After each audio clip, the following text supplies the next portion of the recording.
An illegal alien woman actually tries to pull off a fake kidnapping, trying to blame federal authorities. The Democrats play their little games with the verbal incitement.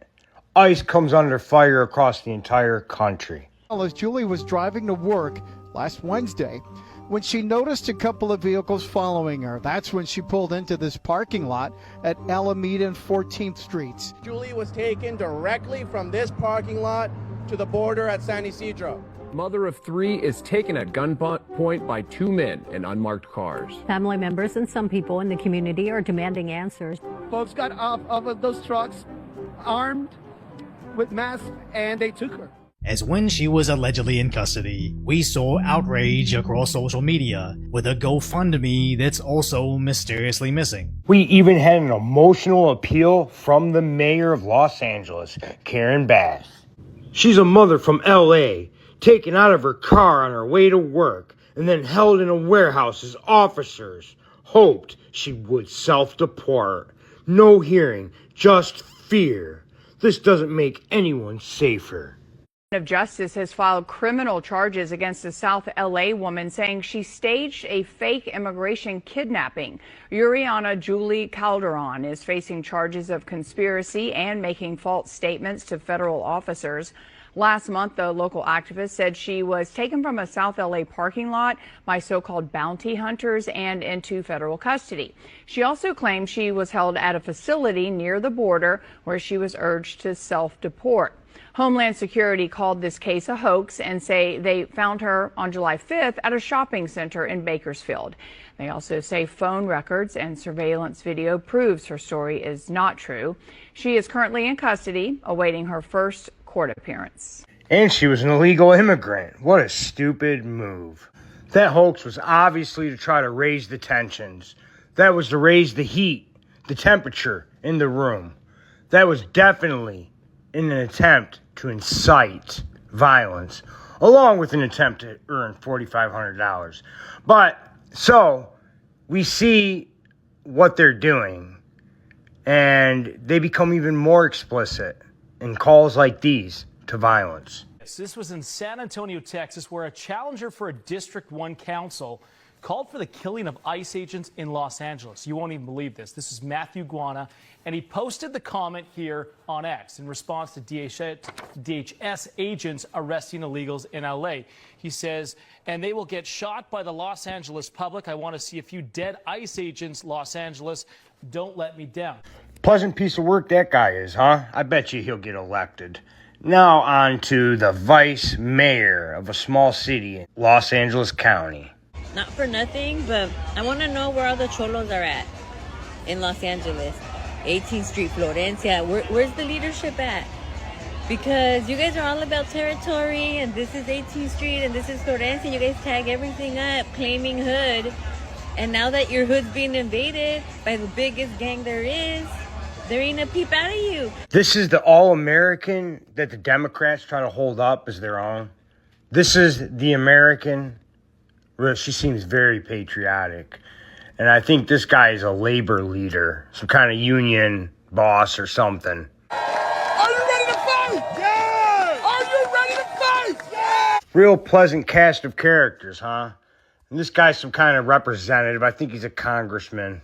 A legal fight, and on days like this, a street fight. Yes, we will stand. Another gem. And then here is Governor Newsom, basically intimating violence. This is serious.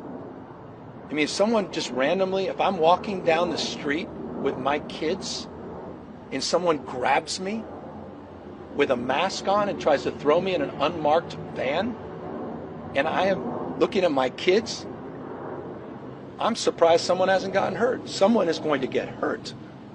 And when you call for violence, violence tends to happen. We're here to tell you that late at night on July 4th, Friday night at approximately 10:37 p.m. at the Prairieland ICE Detention Center in Alvarado, Texas, 10 to 12 individuals dressed in black military-style clothing began shooting fireworks and engaging in acts of vandalism at the facility. And this was part of an organized attack. Today, my office has charged 10 individuals with 3 counts of attempted murder of a federal officer. Each of the 10 are also charged with 3 counts of discharging a firearm in relation to a crime of violence. Each of these defendants faces a mandatory prison term of 10 years and up to life in prison. It was a planned ambush with the intent to kill ICE corrections officers. Make no mistake, this was not a so-called peaceful protest. It was indeed an ambush. So not only are they staging ambushes with 10 to 12 people involved, they're also staging riots like they always do in Portland. It almost is like boring at this point. This is the sound that residents living near the ICE protest in South Portland have been hearing for days now. One woman tells K2 they can't sleep or even think. Talk with residents who've been living with the protests. Very noisy, very animated. There's a lot of people, a lot of protests during the day, and then at night. It's just been constant. Like, we're seeing red gases, green gases. For the past couple of weeks, it's been nonstop, almost 24/7. A typically quiet neighborhood, Portland's South Waterfront is currently anything but, as tensions between protesters, ICE agents, and local law enforcement continue to test its limits. Wednesday night at 10:50 was a succession of 17 explosions. I counted them.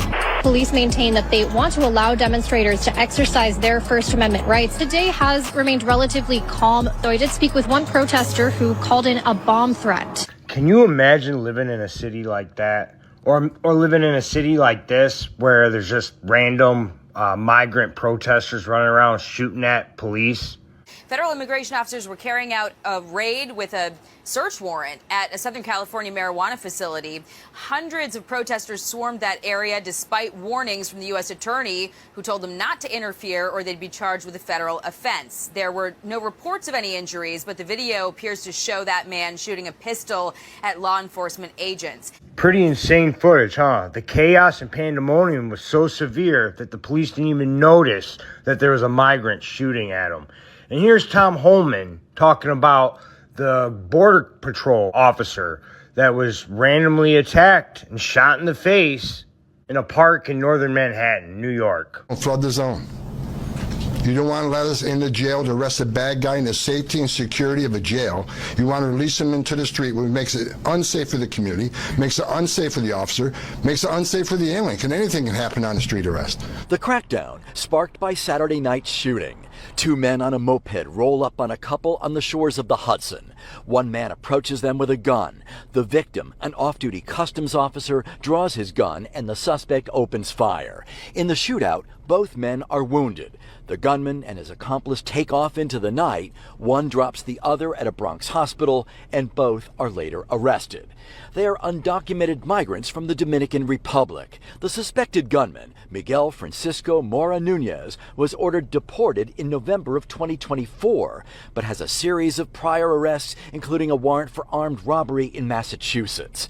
The alleged accomplice, Christian Ibar Baroa, was ordered deported in January of 2023. He too has prior arrests, but was released in June after a guilty plea. Man, this is becoming seriously depressingly familiar. This is becoming very frustrating to hear the same story over and over again. And then, you know what, guys? I know your guys' senses are getting frayed. I'm getting exhausted even making this and watching this. So here's the last shooting of the video. Well, this is a developing story taking place in McAllen, Texas this hour. We can tell you CBP officers there were targeted in what's being called an ambush-style attack. Just getting some new information into our newsroom just a couple of moments ago, so I'll read you what we have. This coming to us from a press conference with McAllen Police Chief Victor Rodriguez. So this police chief now saying that this happened a little after 6 a.m. this morning. The suspect attacked CBP building shortly after 6 o'clock this morning. Agents then, Mugo, returned fire and the suspect was killed. At this point, we know no federal officers were shot. Not sure how many rounds that were fired by the suspect in this case. They said, quote, many dozens of rounds fired by the suspect. So we obviously see what the Democrats are doing. It's pretty plain to see. We know what game they're playing. They've been playing it for a long time now.